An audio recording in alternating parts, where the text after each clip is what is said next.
Olá, amigo ligado na programação da TVT e você que nos assiste por um dos nossos distribuidores ou pela internet. Estamos começando mais um programa Brasil Consciência, uma realização do Sindicato Nacional dos Servidores Públicos Federais na área de Ciência e Tecnologia do setor aeroespacial. E no programa de hoje a gente começa com uma reflexão.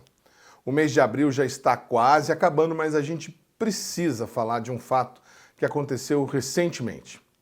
De saída do Ministério de Ciência e Tecnologia para disputar o cargo de deputado federal, o então ministro Marcos Pontes fez um pronunciamento à nação em cadeia nacional de rádio e televisão.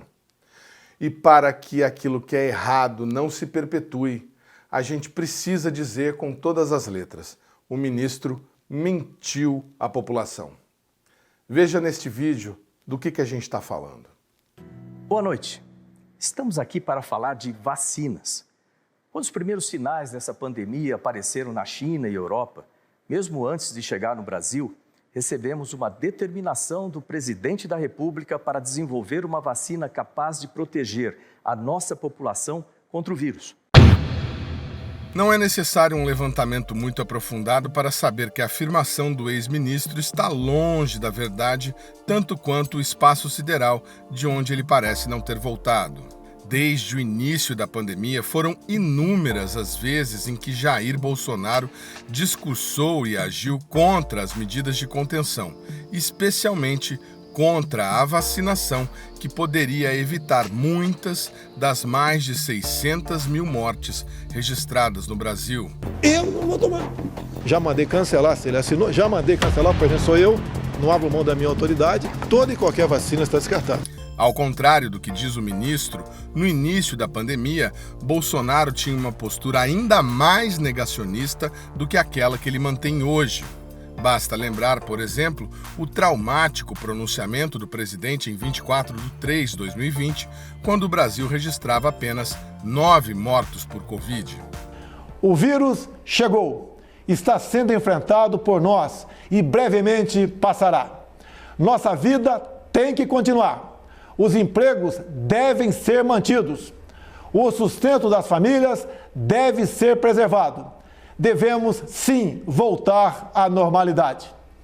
Algumas poucas autoridades, estaduais e municipais, devem abandonar o conceito de terra arrasada, a proibição de transportes, o fechamento de comércio e o confinamento em massa. O que se passa no mundo tem mostrado que o grupo de risco é o das pessoas acima dos 60 anos. Então, por que fechar escolas? Raros são os casos fatais de pessoas sãs com menos de 40 anos de idade. 90% de nós não teremos qualquer manifestação caso se contamine.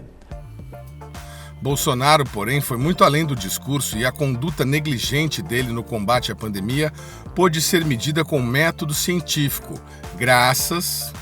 Nossos cientistas, com suas mentes brilhantes, um trabalho do Centro de Pesquisas e Estudos de Direito Sanitário da Faculdade de Saúde Pública da USP, junto com a Conectas Direitos Humanos, uma das mais respeitadas organizações de justiça da América Latina, revelou o empenho e a eficiência da União em prol da ampla disseminação do vírus em território nacional, declaradamente com o objetivo de retomar a atividade econômica o mais rápido possível e a qualquer custo.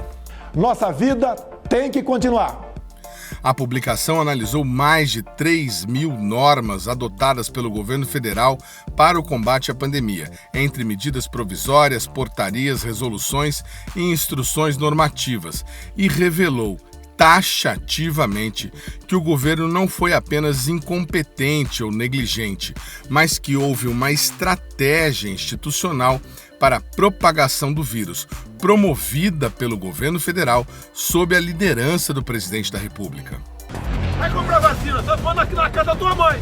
Todo mundo diz que a vacina que menos demorou até hoje foram 4 anos. Eu não sei por que correr em cima dessa. Temos uma pequena ascensão agora. A pressa da vacina não se justifica. Adeptos a discursos de improviso e a presença constante nas redes sociais, Bolsonaro e Marcos Pontes jamais haviam mencionado qualquer iniciativa para o desenvolvimento de vacinas até o momento em que o governo de São Paulo anunciou o desenvolvimento da vacina por meio do Instituto Butantan. E a boa notícia é que uma dessas vacinas, isso é muito importante a gente citar, já tem o protocolo ontem, isso é importante, a data de ontem, então tem o protocolo na Anvisa já registrado, tem até aqui o protocolo, depois se alguém quiser aqui eu posso dar uma cópia, então o protocolo está aqui, feito na Anvisa por essa vacina, extremamente importante, por essa tecnologia de vacina. Ao contrário do que disse Marcos Pontes, Bolsonaro nunca demonstrou interesse em desenvolver vacinas, mas sim em produzir cloroquina, um remédio sem eficácia contra a doença e que trouxe graves efeitos colaterais para quem o usou como medida preventiva. Pode ser que lá na frente fala, a chance é zero, era um placebo. Tudo bem, paciência, me desculpa, tchau. Pelo menos não matei ninguém. Mais de R$1,5 milhão foram gastos para produzir o medicamento em um laboratório do Exército e, conforme soube-se depois, pagando o valor superfaturado de 167% a mais do que o valor de mercado. 1 milhão de comprimidos de cloroquina, a maior parte da produção, aguarda pelo destino a ser definido pelo Ministério da Saúde. Mesmo com a intensa campanha que foi feita pelo governo federal em favor da cloroquina como tratamento, mais de 300 mil comprimidos ficaram encalhados no depósito militar. E como concluiu a CPI da Covid, a insistência na cloroquina foi um dos fatores que atrasou a vacinação no país, aumentando, e muito, o número de mortes. O Brasil é o quarto país que mais vacina no planeta. Neste ano, todos os brasileiros que assim o desejarem serão vacinados. Houve repercussão ao discurso entre os membros da CPI da pandemia. Em nota pública, 7 dos 11 senadores titulares da comissão e mais 2 suplentes afirmam que a inflexão do presidente da República celebrando vacinas contra a Covid-19 vem com um atraso fatal e doloroso. Um atraso de 432 dias e a morte de quase 470 mil brasileiros. Que o governo deixou de comprar 130 milhões de doses do Instituto Butantan e da Pfizer, além de estimular aglomerações, conspirar contra o isolamento e prescrever medicamentos ineficazes para a Covid-19. O presidente acreditou na ciência brasileira e determinou o maior investimento em tecnologia para a fabricação de vacinas da nossa história. Arregaçamos as mangas e investimos no nosso Centro Nacional de Tecnologia de Vacinas, que já nasce alinhado às mais rígidas normas e padrões mundiais. Hoje, nossos cientistas, com suas mentes brilhantes, finalmente têm condições de produzir, aqui no Brasil, nossas próprias vacinas. Essa parte do discurso contém não apenas uma, mas algumas afirmações que não correspondem integral ou parcialmente com a verdade, mas que, se usadas juntas, podem dar a impressão de que houve um grande esforço financeiro para viabilizar a vacina brasileira. A primeira afirmação é mais fácil de rebater, porque dizer que Jair Bolsonaro acredita na ciência chega a ser um insulto à inteligência alheia. Daí ficam os idiotas. Ah, não tem comprovação científica. Eu sei que não tem. Alguém lembra da Guerra do Pacífico? Onde o soldado chegava ferido e precisava de transfusão e não tinha doador? E começava a meter água de coco na veia dele. Sem comprovação científica. Salvou milhares de pessoas. Ainda tem estado, eu pedi para a saúde levantar, que está proibindo a tal da cloroquina. A hidroxicloroquina está proibindo. Se não tem alternativa, por que proibir? Ah, não tem comprovação científica que seja eficaz. Mas também não tem comprovação científica que não tem comprovação eficaz. Nem que não tem, nem que tem. Outra mentira é sobre a liberação de investimentos. Bolsonaro não disponibilizou recursos de imediato e em grande volume para a produção de vacinas, como o ministro quer fazer as pessoas acreditarem. Até janeiro de 2021, com quase um ano de pandemia, o governo já havia gasto 90 milhões com medicamentos sem eficácia como a cloroquina, mas ainda não havia pago qualquer valor ao Butantan de São Paulo pelos primeiros lotes da vacina, o que prejudicou a produção dentro do Instituto. O Ministério da Ciência e Tecnologia anunciou hoje o sucesso do medicamento nitazoxanida no tratamento da Covid-19. O que eu posso dizer é que nós temos agora um medicamento comprovado, né, cientificamente, que é capaz de reduzir a carga viral. Com essa redução da carga viral, o que significa isso na prática? Significa que reduz o contágio às pessoas que tomam o medicamento. Assim que faz o teste diagnóstico, descobre que está com Covid, toma o medicamento nos primeiros dias, com isso reduz a carga viral. Essa pessoa contagia menos outras pessoas, reduz essa capacidade de contágio. E mais, diminui a probabilidade dessa pessoa aumentar os sintomas, ir para o hospital e falecer. Diminuiu a importância do Ministério de Ciência e Tecnologia para a população e dentro do governo o fato do próprio ministro dizer que recorreu a um tratamento sem eficácia, limitou a possibilidade do MCTI agir de uma maneira mais efetiva, com todo o seu parque de institutos pesquisando, trabalhando arduamente pela solução do caso? Quando eles lançaram aquele negócio do vermífugo, né, Anitta, eu liguei para uma amiga minha que é pesquisadora da USP, né, na área. Ela falou assim, não tem nenhuma lógica, é impossível esse remédio ter algum tipo de ação sobre um vírus como o vírus gripal. Não tem, porque a forma que ele é sintetizado dentro do organismo e como ele age no corpo não tem nenhuma relação uma coisa com a outra. Ela falou, né? Falou assim, no alto da minha experiência, pesquisadora de 60 e tantos anos, eu não consigo entender onde conseguiram criar um nexo entre uma coisa e outra. Né? Eu lembro do episódio, porque a gente vê, assiste as coisas assim, pô, isso tem pé, tem cabeça esse negócio? Ela falou assim, não tem pé nem cabeça. Nós ficamos conversando assim ao telefone, não tem nenhum sentido isso que ele está dizendo. Mas isso é mais um dos fatos, né? Assim, porque o governo, na época, negava a pandemia, na verdade, não negava só o tratamento da pandemia. O governo negava que a pandemia existia. E havia uma pressão muito grande da comunidade científica sobre o Ministério tinha que se posicionar. Né? E aí criaram uma tangente, né? Não sei de onde tiraram, enfim. Criaram uma saída pela tangente, dizendo, ó, estamos criando um milagre aqui, daqui a um mês, vai surgir uma solução. Né? E todo mundo, nossa, que coisa, né? O mundo inteiro precisando. Lá vem, de repente, o MCTI e resolve o problema da pandemia. No mundo, um governo que nega que a pandemia existe. Aí depois surgiu essa questão do vermífugo Anitta, né? E depois ficou claro que não tinha nenhum sentido. Outra questão foi sobre a inclusão do Centro Nacional de Vacinas no discurso.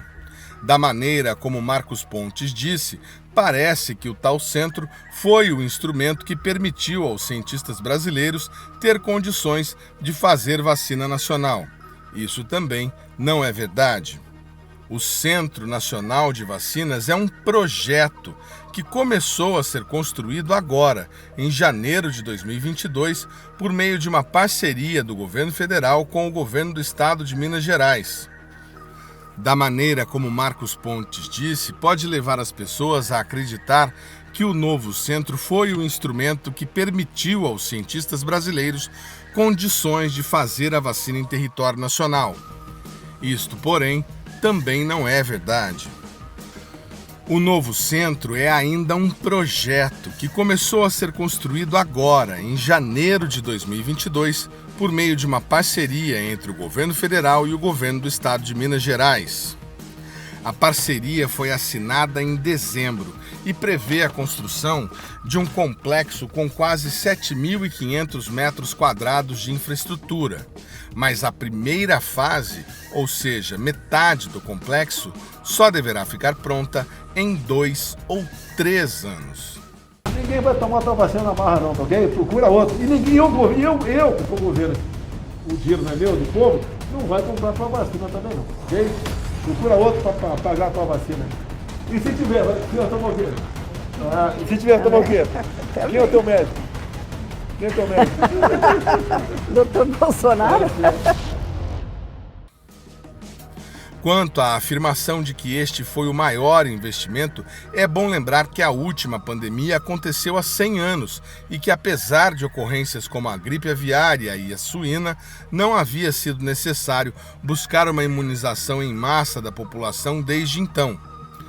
Além disso, é preciso dizer que o dinheiro destinado à pesquisa dos imunizantes nacionais foi extraído do Fundo Nacional de Desenvolvimento Científico Tecnológico, o chamado FNDCT, cujo montante o governo Bolsonaro lutou até o último minuto para manter bloqueado. Bolsonaro, inclusive, chegou a vetar a liberação dos recursos para a pesquisa da vacina, fato que foi revertido posteriormente graças à pressão da comunidade científica e do Congresso. Outra questão que não pode passar em branco é sobre os investimentos no laboratório Sirius de Campinas. Investimos também na capacidade operacional do acelerador de partículas Sirius, que é um dos mais modernos do mundo e localizado na cidade de Campinas. As imagens que vocês estão vendo foram feitas pelo Brasil Consciência em 2018, antes do governo Bolsonaro assumir, quando a construção do laboratório já estava concluída. Alguns equipamentos, é verdade, foram instalados no atual governo, mas o ritmo das obras diminuiu muito logo no começo, com o corte de 42% no orçamento da pasta já em 2019. Agora, com o desenvolvimento de um laboratório de biossegurança de nível 4, acoplado ao Sirius, passaremos a ser o único país do mundo com uma estrutura desse porte.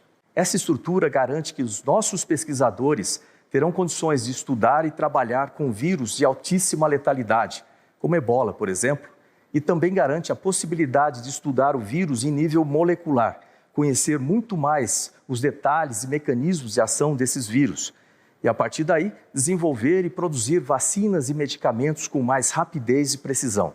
Em entrevista ao portal UOL, o imunologista Gonzalo Vecina, um dos fundadores da Anvisa, falou sobre o pronunciamento do ministro astronauta. É óbvio que nós temos um esforço muito grande da ciência brasileira, aqui na USP, na Federal do Rio de Janeiro, na Federal de Minas Gerais, lá na Bahia, o Badaró está fazendo alguma pesquisa sobre isso. A vacina na qual o Pontes havia apostado era a vacina a Versimune, aqui em Ribeirão Preto. Lá ele desagou pouco de dinheiro que ele conseguiu salvar do Guedes, e falava que ele era um chato, em público, né? Então, neste momento em que ele resolveu sair candidato a deputado federal, ele está fazendo promessas que não serão cumpridas, infelizmente, para a ciência brasileira. Primeiro, uma vacina em 9 meses. Nós não vamos conseguir fazer uma vacina em 9 meses, uma vacina que ainda está em testes pré-clínicos. Segundo, que metade das coisas que ele falou ontem são impossíveis, né? Falou em que o Brasil vai ter um laboratório P4. Um laboratório P4 para fazer demora anos e custa bilhões de reais num ministério que não conseguiu arrumar 200 milhões de reais para fazer teste de uma vacina. Então, são promessas vazias, não diria nem eleitorais, porque elas não conseguem ter essa possibilidade. Então, infelizmente, não vai ser dessa vez que o tipo de concepção que ele tem de vacina será alcançada pelos brasileiros. Por fim, é importante dizer, o pronunciamento do então ministro era sobre vacinas, mas ele não perdeu a oportunidade de fazer promoção pessoal, exaltando a si mesmo e ao voo espacial que ele realizou há 17 anos. Sem entrar no mérito do uso da Rede Nacional de Rádio e TV para promoção pessoal, no dia 29 de março, exatamente há 17 anos, chegávamos juntos ao espaço, levando a ciência brasileira à Estação Espacial Internacional em uma missão da NASA. enchemos o Brasil de orgulho. Foi a única vez que um astronauta brasileiro alcançou o espaço. É preciso ressaltar que a viagem na qual Marcos Pontes plantou feijões no espaço foi marcada por críticas da comunidade científica do país. Um cálculo feito à época apontou que os 10 milhões de dólares gastos para que ele fosse à Estação Espacial Internacional e lá permanecesse por 9 dias poderiam ter sido usados para formar 290 cientistas com doutorado no Brasil.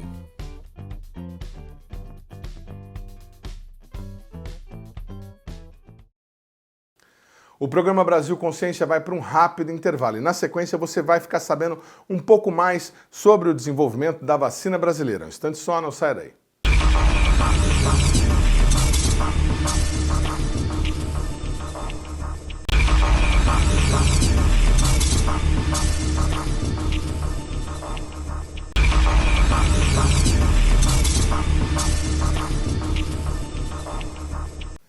Segundo bloco, o programa Brasil Consciência de volta, falando agora sobre o desenvolvimento nacional de uma vacina contra a Covid-19. Conforme anunciado pelo MCTI, o ex-então ministro Marcos Pontes, uma previsão de 9 meses para que a vacina Versamune esteja aí disponível para ser colocada no braço da população. Estamos colocando aqui na tela, nesse momento, para os nossos telespectadores, o índice de vacinação brasileira nesse momento, segundo informações da World in Data, é de 85,5%, pelo menos uma dose da vacina, ou seja, 181 milhões de brasileiros tomaram pelo menos uma dose, e outros 76,4%, ou 162 milhões de brasileiros, já tomaram as 2 doses. Nós temos ainda um percentual de 39%, quase 40%, 83 milhões de pessoas que já tomaram dose de reforço. Para falar sobre esse assunto, nós temos aqui conosco o doutor Alexandre Schwarzenbold, o senhor me desculpe, doutor Alexandre, que é lá da Universidade Federal de Santa Maria e também membro da Sociedade Brasileira de Infectologia. Doutor Alexandre, muito boa tarde, obrigado pelo senhor ter aceitado aí o nosso convite. Vamos começar a falar sobre esse assunto pelo aspecto mais importante. Qual é a relevância de nós estarmos desenvolvendo uma vacina nacional neste momento em que nós já temos quase que a totalidade da população já vacinada com pelo menos uma dose? Tudo bem, muito obrigado pelo convite, Edmond. Uma boa tarde a você, quem nos ouve, quem nos vê. Fundamentalmente, é claro que não é interesse de produzir uma vacina nacional nesse momento para dar a resposta à epidemia, para dar resposta ao controle da epidemia. Mas há, sem dúvida nenhuma, grande importância de a gente poder encaminhar para uma plataforma nacional de uma vacina para que a gente tenha a expertise e, obviamente, a possibilidade de futuramente responder às epidemias, inclusive o eventual, digamos assim, agravamento de uma mesma epidemia, né?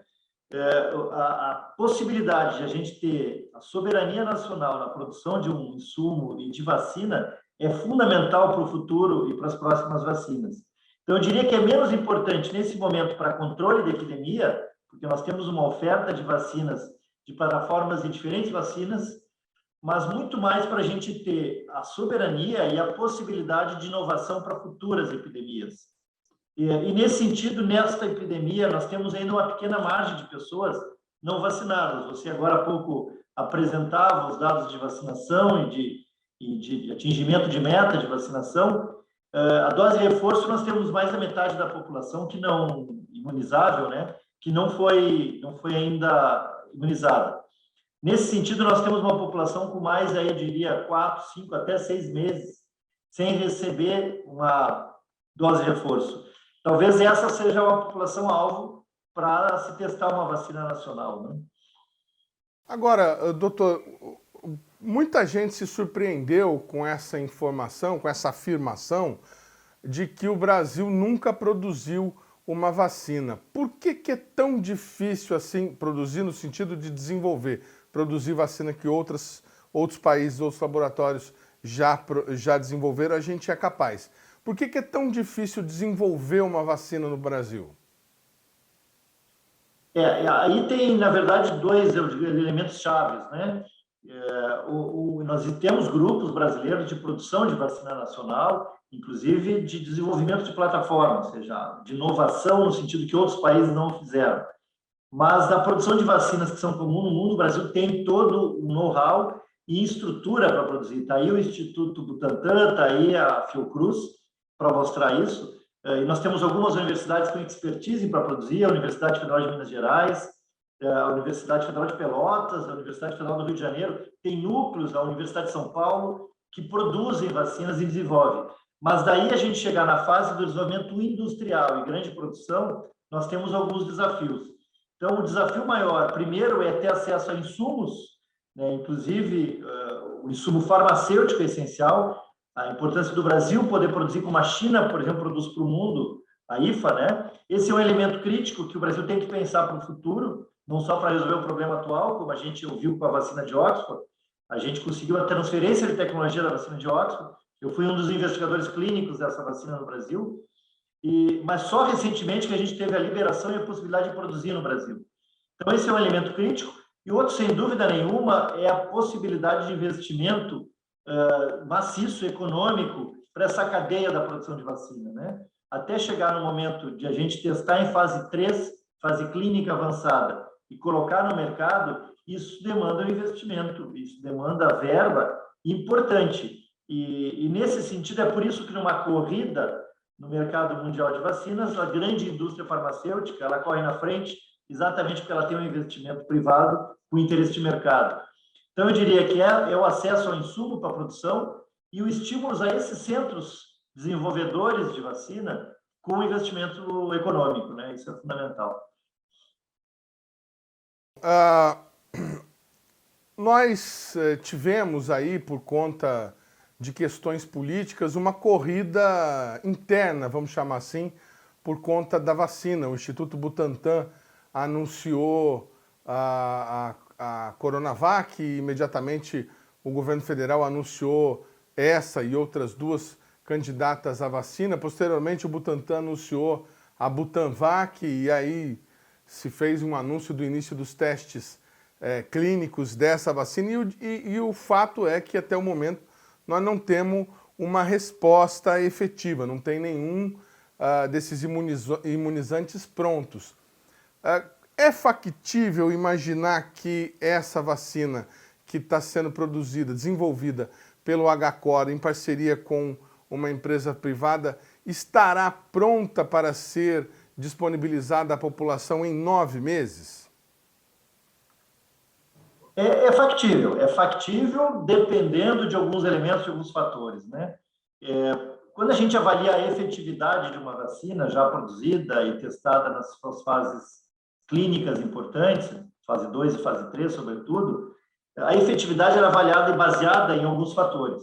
São fatores que são diversos, né? A gente poderia elencar alguns deles. São vinculados às pessoas, à condição de saúde das pessoas, vinculadas ao vírus que está circulando, vinculadas a questões demográficas, inclusive, de circulação maior ou menor do vírus, a fatores de imunidade, na possibilidade ou não daquela vacina produzir anticorpos de modo adequado, o que a gente chama de imunogenicidade de uma vacina, né? E, claro, fatores de acesso ou não à vacina. Para essa efetividade acontecer, depende de todos esses fatores. Então, eu diria que, neste tempo, para produzir uma vacina nacional e ser testada ainda, como é o caso dessa vacina em tela que a gente está discutindo, alguns desses elementos a gente conseguiria atingir em 9 meses. Eu diria que é uma análise de imunogenicidade, ou seja, a capacidade das pessoas produzir anticorpos contra aquele vírus testado. Isso a gente pode analisar, é uma análise laboratorial com coletas de pessoas, 9 meses é suficiente para isso. Mas nós estamos num momento da epidemia com mais baixa circulação viral. Portanto, a análise clínica de efetividade dessa vacina vai ser muito mais precária. É diferente do momento epidêmico, com pessoas expostas, com vírus circulando. Então, a análise seria muito mais eficaz. A gente poderia avaliar muito melhor a efetividade de uma vacina. Mas eu acho que, exatamente baseado nesses elementos que eu trazia, da necessidade de produzir uma vacina nacional e desenvolver plataformas que aqui no futuro, com mais rapidez, a gente dê a resposta, sem depender de compras do exterior, sem depender de remessas, né, e de importações, eu acho que a análise de imunogenicidade é um elemento importante e possível, e em 9 meses, um estudo de fase clínica avançada, desde que a gente recrute um número adequado de pessoas, desde que a gente tenha voluntários e um número adequado, é possível que em 9 meses, na fase avançada, a gente tenha a resposta. Ao menos para que nos próximos anos a gente diga, nós temos uma vacina que se mostrou eficaz em laboratório e no número de pessoas importante que a gente testou. Vai restar a necessidade de análise de efetividade no mundo real com muito vírus circulando, porque é o que aconteceu com as vacinas até então, né? Nós teríamos que esperar uma nova circulação viral, uma nova epidemia, para que essa plataforma nacional se adaptasse e rapidamente avaliasse melhor.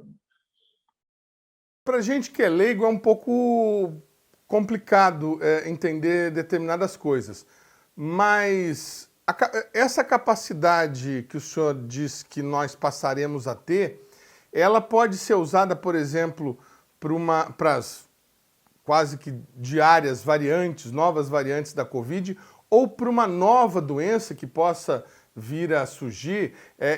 Essa tecnologia, essa capacidade de fazer vacina para essa vacina especificamente, ela vai poder ser usada para outras vacinas e outras doenças? Não especificamente para todo e qualquer novo vírus, mas a capacidade de adaptação ao novo vírus. A plataforma tem muitas das plataformas que a gente está conversando, vai depender de que vacina, que plataforma, que tecnologia estamos falando, se é uma vacina genética, por exemplo, né, de RNA mensageiro, se é uma vacina vetorial, se é uma vacina de vírus inativado, como é o caso do Butantan. Depende muito da vacina que a gente estiver falando, mas praticamente todas elas são plataformas que a gente se adapta a novo vírus, ou vírus como é o coronavírus, como o novo coronavírus, que muta, que faz mutação. E quando a gente já tem esse desenvolvimento nacional, essa adaptação é mais rápida. Nós teríamos essa possibilidade, como a gente está vendo hoje com essas vacinas atuais para o coronavírus, de se buscar uma análise mais rápida para mutantes virais. Não se exigiria que a gente testasse em milhares de pessoas. Isso digamos assim, uma adaptação, inclusive laboratorial, mais rápida. Mas sem dúvida que uma vacina é adaptada àquele vírus que se testou no laboratório. Então, a vacina nacional agora daria para esse novo coronavírus, talvez para a variante Ômicron, mas, eventualmente, novos variantes, a gente teria que adaptar. Mas, com o desenvolvimento nacional, essa adaptação é mais rápida. É diferente de começar um trabalho lá das fases iniciais. Senão, nós perderíamos meses até a gente poder avaliar a resposta. Então, uma coisa interessante, antes de toda essa discussão sobre vacina começar, pouca gente sabia algo sobre isso e depois a gente já começou a ouvir falar mais comumente sobre vacina de RNA, vacina que utiliza o vírus, enfim.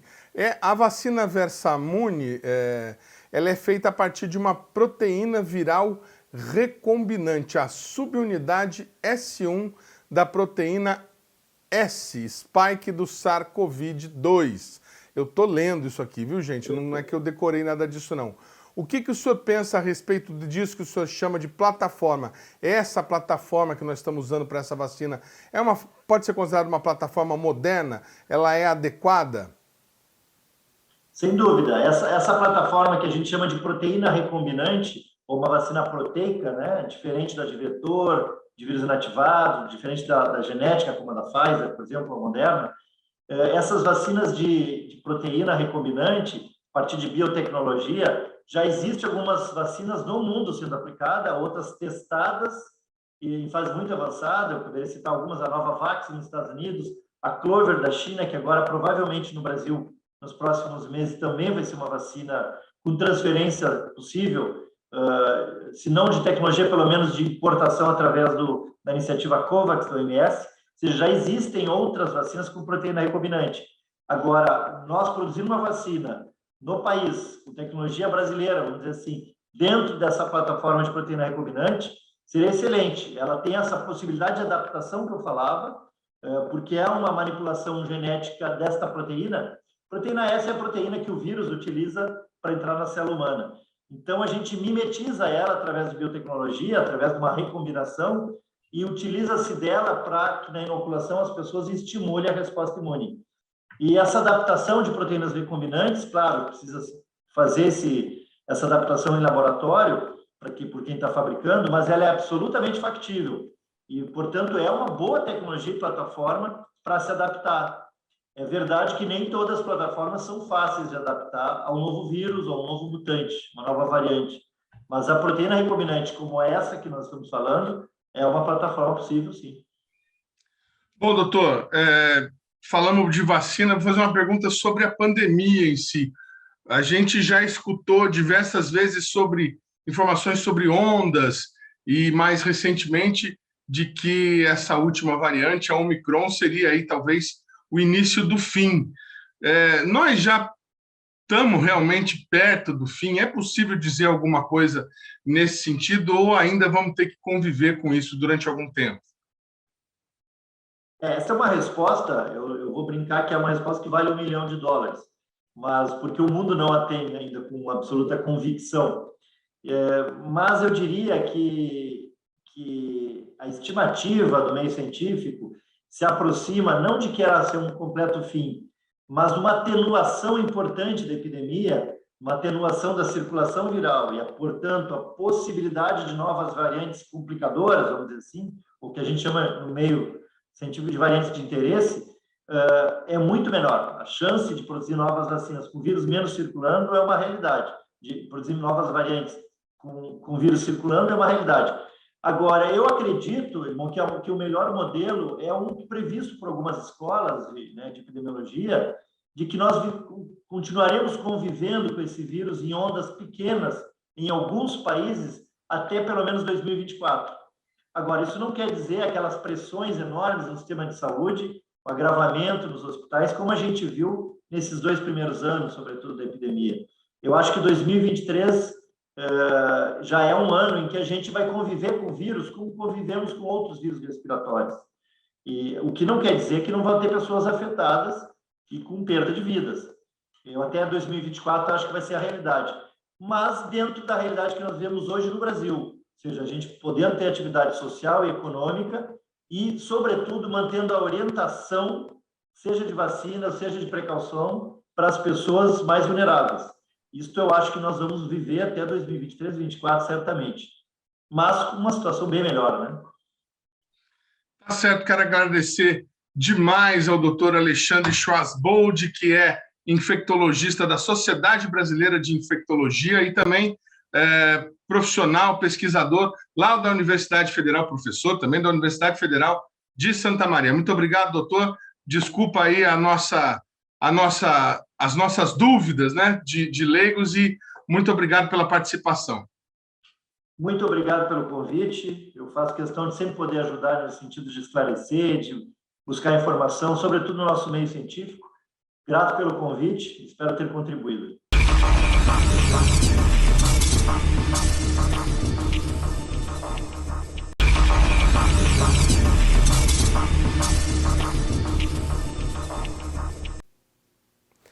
Terceiro bloco, o programa Brasil Consciência de volta, e vamos falar agora do desenvolvimento da outra vacina brasileira, a Butanvac, do Instituto Butantan de São Paulo, que também está sofrendo problemas.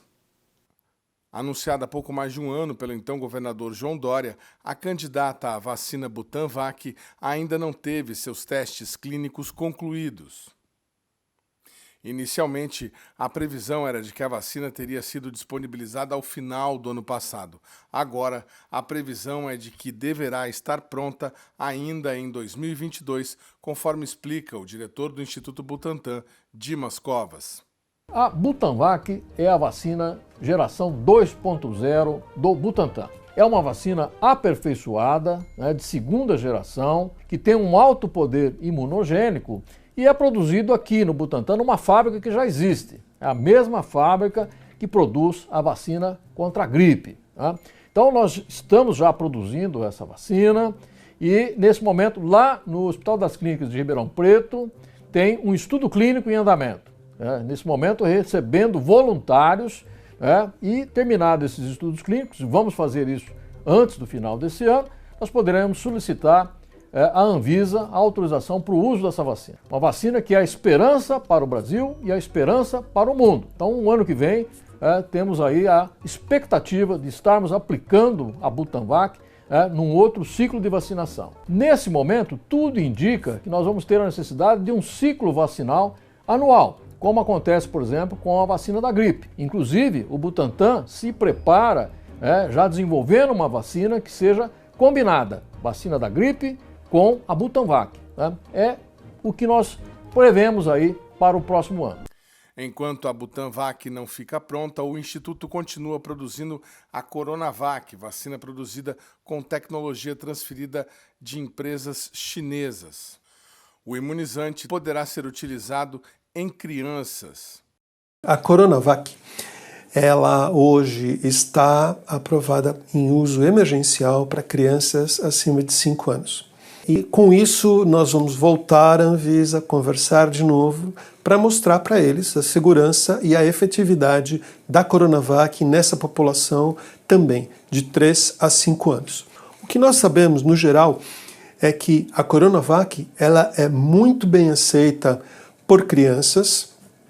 A resposta imunológica é muito maior do que em adultos, quando utilizada em crianças, da ordem de 3 até 5 vezes mais do que em adultos. E em breve nós vamos ter a vacina, eu espero que nós tenhamos a vacina aprovada também para as faixas etárias de 3 a 5 anos e de 6 meses a 5 anos. Eu acho que vale a pena lembrar que o primeiro documento da criança é a carteira de vacinação, né? Então, com 3 meses de idade, ela já começa a receber vacinas de plataformas conhecidas, vacinas que estão aí há várias décadas.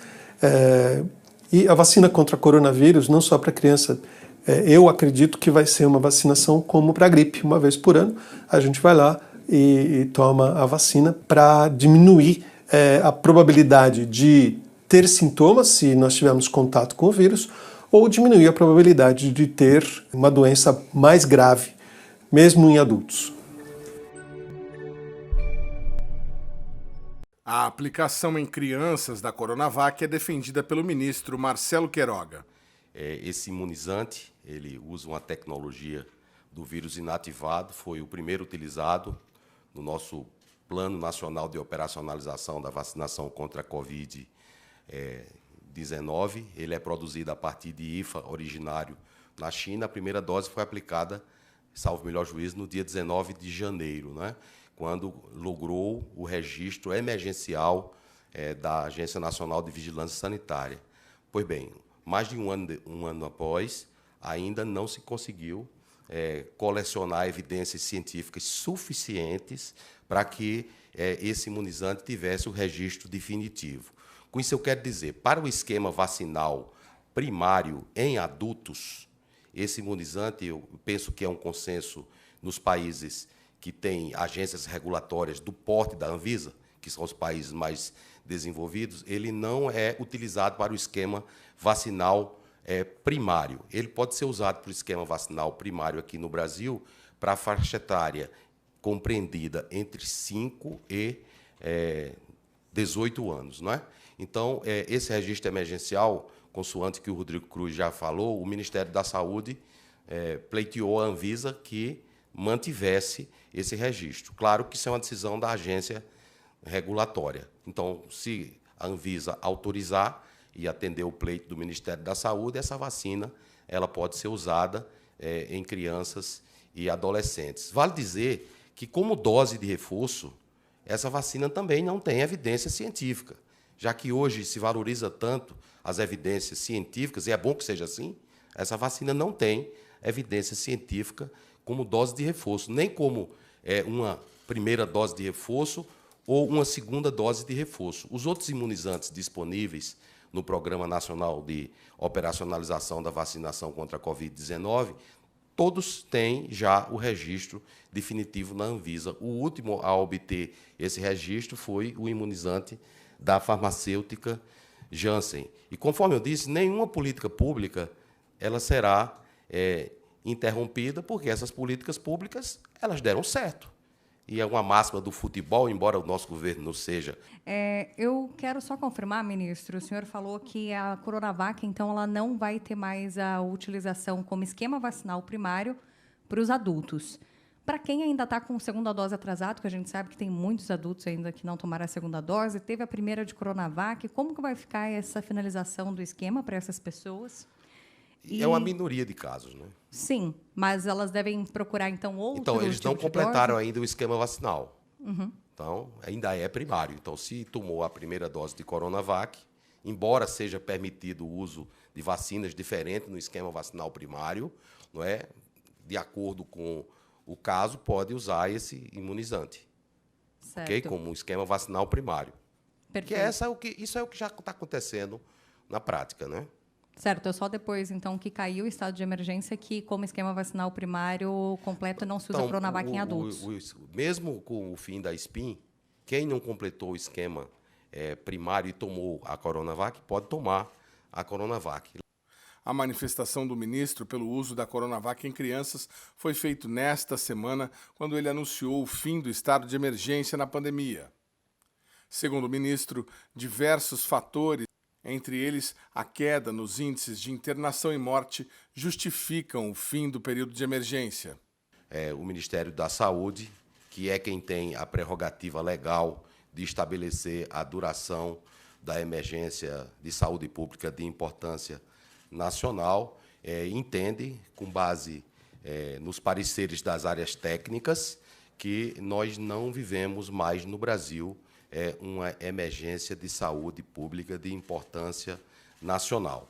E, em consonância com o que eu falei ontem, o Ministério da Saúde vai editar um ato normativo. Esse ato normativo é uma portaria que trará uma nota técnica com todos os fundamentos que embasaram a decisão do Ministério da Saúde. Repetindo, os fundamentos, o primeiro é o fundamento epidemiológico. Como sabemos, nós temos uma queda expressiva dos casos e dos óbitos nos últimos 15 dias. Nós temos também uma ampla cobertura vacinal da população brasileira. Mais de 70% da população brasileira já tomou a dose, completou o esquema vacinal com 2 doses, e mais de 77 milhões já tomaram a dose de reforço. Nós já distribuímos mais de 470 milhões de doses de vacina e mais de 400 milhões da população brasileira já teve dose de vacina aplicada. O terceiro ponto é a capacidade do nosso sistema único de saúde em atender não só os casos de Covid-19, mas também das doenças prevalentes que foram negligenciadas durante o período em que tivemos os picos, seja da primeira, da segunda ou da terceira onda, e doenças negligenciadas que também continuam a espreitar a nossa população, sobretudo nas regiões que têm o IDH mais baixo. Eu queria perguntar, o secretário falou em criar um ambiente de transição, né, para dar previsibilidade aos municípios e estados. Vai ter um prazo para isso? Vocês vão estabelecer qual o prazo para que esses municípios e estados se adequem, né, a essa transição? E quando que vocês devem publicar essa portaria? E em relação a essa questão da transição, vocês pretendem estabelecer algum tipo de critério para que os municípios e estados façam isso? Em que tempo que isso vai se dar? Excelente pergunta. A portaria ela será publicada até quarta-feira, até o final de semana, no mais tardar, até porque nós estamos trabalhando com isso. A ideia é que essa portaria vigore em 30 dias. Porque mesmo se o presidente da República editasse uma medida provisória, essa medida provisória não teria um poder total de dispor acerca de legislações de estados e de municípios pela competência própria que esses entes federados têm. Então, a opção foi por fazer essa portaria, e essa portaria vigorará a partir de 30 dias da data da sua publicação, e nós vamos verificar, caso a caso, as necessidades da manutenção das políticas públicas que decorreram, de certa forma, da SPIN, de tal sorte que, como eu disse ontem, ninguém fique para trás, né? No Rio de Janeiro, a Fiocruz continua a produção de sua vacina 100% nacional. O primeiro lote havia sido entregue em fevereiro. É um momento muito importante, realmente. Nós conseguimos alcançar patamares que a gente não tinha alcançado antes, né? Em termos de não só a incorporação de uma tecnologia nova, totalmente nova, inédita no país, que é essa tecnologia de vacina de vetor viral, como também a rapidez em que a gente internalizou essa tecnologia, dando uma resposta bastante efetiva para esse combate à pandemia, né? Então, e principalmente isso representa a autossuficiência do país na produção de vacinas, né? Então, agora, nós estamos cada vez com maior capacidade de produção e com possibilidade de atender o Ministério, as demandas do Ministério com mais rapidez, né, e no momento em que a sociedade mais precisar. E aí isso já trouxe para a gente, né, a questão aí também do ponto de vista científico, e aí a gente entra um pouco mais na questão para saber como anda agora, né, a partir de agora, essa produção, né, a partir desse conhecimento adquirido, o que vem agora, quantas doses a gente já entregou, ainda vai entregar? Então, nós estamos caminhando, como você pontuou no início, né, nós internalizamos toda a tecnologia, né, a produção agora, já temos a capacidade de produzir a vacina toda aqui no Brasil, e isso, né, a gente entregou até o momento, só o ano passado foram 150 milhões de doses, com o IFA importado. Esse ano nós ainda temos um saldo do IFA do ano passado, não entregamos tudo, então estamos entregando também com o IFA importado, mas já estamos produzindo a vacina com o IFA nacional, né? Então, esse ano nós já entregamos cerca de 7 milhões de doses, né, e apenas 550 mil doses da vacina nacional por causa da validade. A gente está regulando junto com o Ministério as necessidades. Nesse momento, o Ministério está com bom estoque de vacinas. A gente está regulando a entrega, a produção e a entrega para não ficar com vacina sem validade, né, para a vacina ter o máximo de validade possível. E isso é importante, né? Agora a gente consegue regular isso melhor, porque a gente está com a matéria-prima produzida, bastante matéria-prima produzida aqui, né? Então, na medida que o Ministério precise, né, a gente produz rapidamente e consegue entregar, em um mês a gente consegue fazer esse processo, sem dúvida de que vai faltar insumo, né, ou ter problema de voo internacional, na logística internacional, coisas assim, né? Então, isso agora está com... A gente tem um controle bastante apurado disso, né? Doutor Zuma, isso significa que, então, que agora a gente está livre, venceu essa etapa de dependência internacional de produção do IFA, ou a gente ainda precisa de algum recurso? Não, veja bem, o IFA a gente produz ele totalmente aqui, né? Mas insumos, tem muitos insumos que ainda são importados. O Brasil ainda é dependente da cadeia de suprimentos, né, que seria uma coisa importante que o país, um passo importante que o país poderia dar agora é avançar na cadeia de suprimentos dessa área, da área de uma série de insumos médicos, né, para que a gente possa ter cada vez mais independência.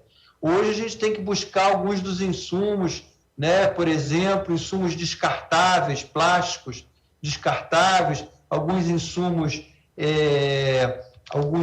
químicos, reagentes. Então, alguns a gente ainda tem que comprar fora. Então, era importante avançar um pouco nisso, né? Mas a produção do IFA a gente consegue fazer ela aqui. Com os insumos, a gente produz totalmente aqui.